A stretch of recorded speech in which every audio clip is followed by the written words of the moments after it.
Bonjour et bienvenue. Aujourd'hui, on se plonge dans un sujet qui a tout d'un thriller. Une vraie course contre la montre. La mission quasi impossible de Neymar pour une place à la prochaine Coupe du Monde. Et le décompte est lancé. 189 jours. Pas un de plus. Pour essayer, usé par les blessures, absent depuis si longtemps et face à une concurrence féroce, peut vraiment convaincre Carlo Ancelotti. C'est toute la question. Surtout que le point de départ, il faut bien le rappeler, est abyssal. Neymar n'a plus joué pour le Brésil depuis le 18 octobre 2023. C'est une éternité dans le foot. C'est une ère géologique. Et pourtant, contre toute attente, on sent qu'il est prêt à tout pour revenir. Et ce tout, justement, ça commence sur le terrain.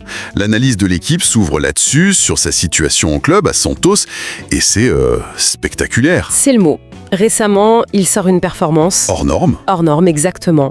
Un triplé contre Juventude. Il marque tous les buts. Il porte l'équipe sur ses épaules. Et ce n'est pas un match anodin. Pas du tout, c'était un match pour la survie. Cette victoire, elle est cruciale pour Santos. Ça leur permet de s'éloigner un peu de la zone de relégation. Donc il se bat pour son club de cœur. Voilà. Et ce n'est pas un coup d'éclat isolé. Sur ces 3 derniers matchs, les chiffres parlent 5 buts, une passe décisive. Il est en feu offensivement. Il est en feu. Mais alors, c'est là que l'histoire devient complètement folle. Et c'est un détail révélé dans le débat qui change toute la perspective. Ah oui, Il fait tout ça en étant gravement blessé. c'est ça qui est incroyable. Les journalistes de l'équipe précisent bien qu'il souffre d'une déchirure au ménisque du genou gauche. Une déchirure du ménisque. Oui, normalement, n'importe quel joueur, Il se fait opérer direct. évidemment. D'ailleurs, les médecins lui ont dit « arraché ». C'est arthroscopie et repos total, obligatoire. Et lui, Il a dit non, un non ferme et définitif. Il refuse l'opération pour l'instant, il veut finir la saison et aider son club. mais c'est du courage ou c'est de l'inconscience? Ça pourrait lui coûter sa carrière, ce genre de décision. C'est tout l'enjeu. Et c'est pour ça que son attitude est si commentée. On connaît l'image qu'il a pu avoir par le passé. Un peu fragile peut-être. Voilà. Cette saison, il a déjà manqué 19 matchs. Et là, au moment le plus critique, il serre les dents et joue sur une jambe. C'est une combativité nouvelle. C'est l'acte 1 de son opération reconquête en quelque sorte. Exactement. Prouver qu'il n'est plus le même homme, ni le même joueur. D'accord. Donc, on a un joueur qui se bat comme un lion, qui porte son club alors qu'il est blessé. On dirait le scénario parfait. Oui, Mais à des milliers de kilomètres de là, il y a un homme qui reste de marbre. Carlo Ancelotti. et son message d'après l'équipe est glacial. Glacial et pragmatique. C'est du Ancelotti pur jus. Il ne l'a jamais convoqué et son discours est très clair. La porte est fermée. Non, pas fermé à double tour, mais la condition pour entrer est draconienne. Neymar doit être à 100%. Pas 90, 95. Non, 100%. Ancelotti lui-même a parlé de sa condition physique instable. Pour un coach comme lui, qui base tout sur la fiabilité, c'est rédhibitoire. Un carton rouge quasiment. C'est ça. Le physique, c'est le ticket d'entrée. Sans ça, il n'y a même pas de discussion. D'accord. Imaginons qu'il obtienne ce ticket, qu'il revienne à 100%. Le problème, c'est que le train est déjà parti et qu'il est plein à craquer, non? C'est le deuxième mur.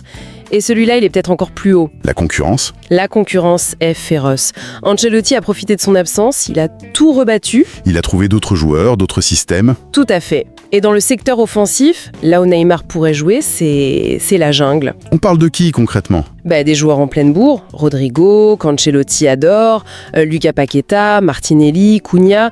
Il y a même le jeune prodige Esteban qui arrive très très fort. Et ça, ce sont les concurrents directs, sans parler des intouchables. Exactement. Et le débat sur l'équipe est très clair là-dessus. Dans l'esprit d'Ancelotti, il y a une hiérarchie. Et tout en haut. Vinicius Junior et Rafinha. Eux, ils sont prioritaires. Ce qui veut dire que Neymar ne se bat plus pour une place de titulaire. Non, ils se battent pour une place dans le groupe, derrière des joueurs qui ont la pleine confiance du coach.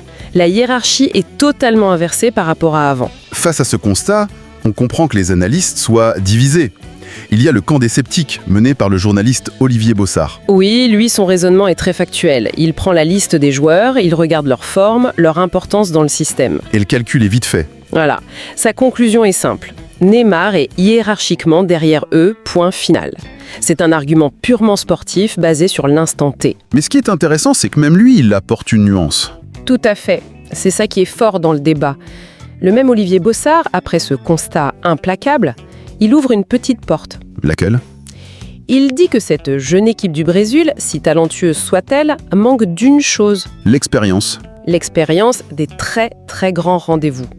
Et pour appuyer ça, il cite le rappel de Casemiro par Ancelotti après 2 ans d'absence. C'est un bon argument.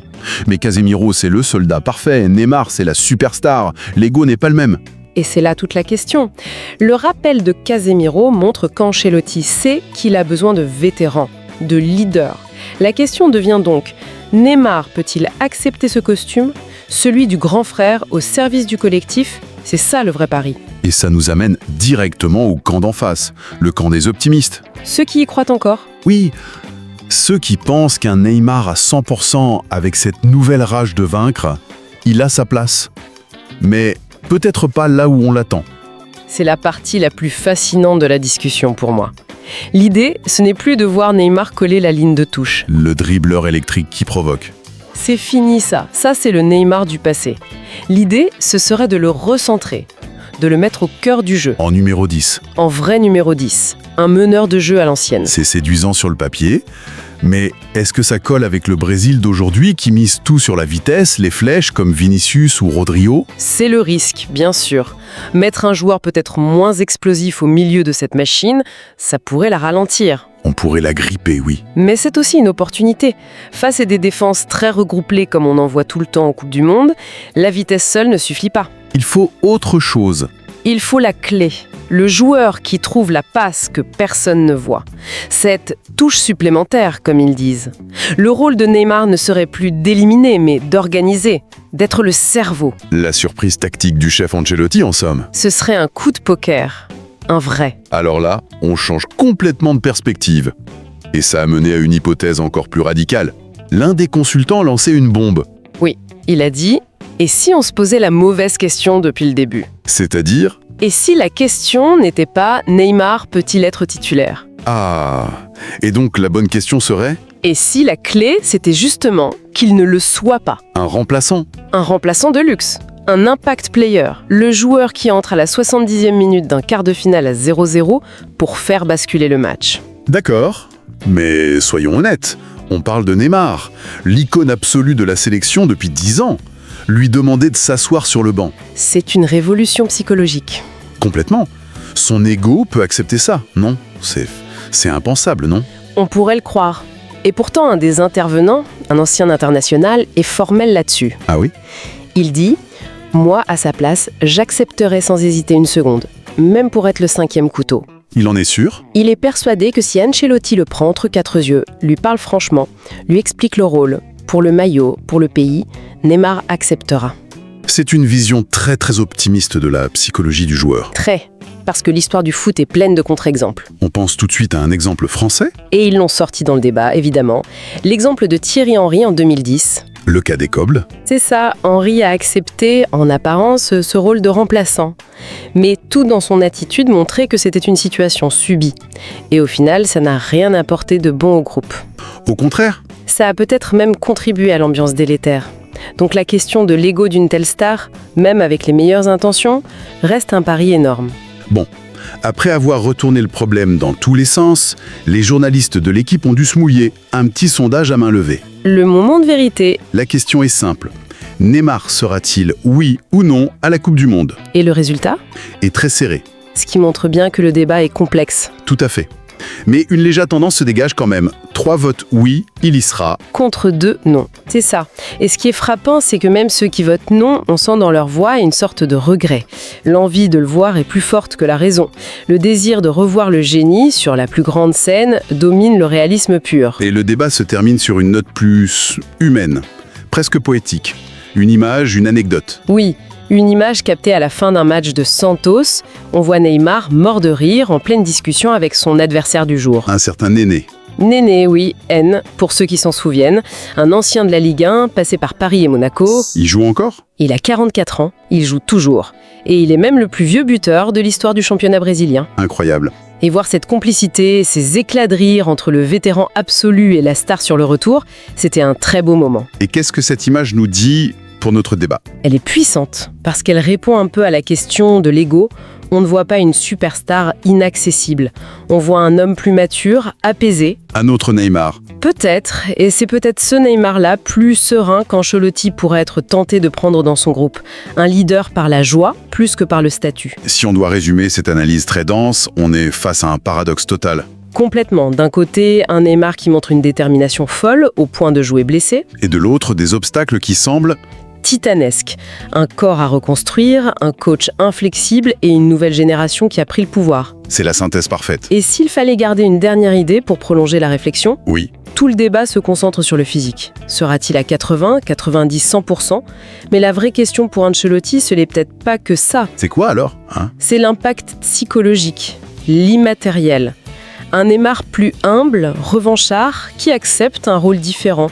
Est-ce qu'il n'apporterait pas ce petit truc qui manque à cette jeune équipe pour aller au bout? L'expérience du très très haut niveau. Cette dose de folie, ce génie par intermittence? Au final, le pari d'Ancelotti n'est peut-être pas un pari médical. C'est un pari sur l'âme. C'est exactement ça. Quel est le poids d'un génie, même à temps partiel, dans la quête d'une Coupe du Monde ?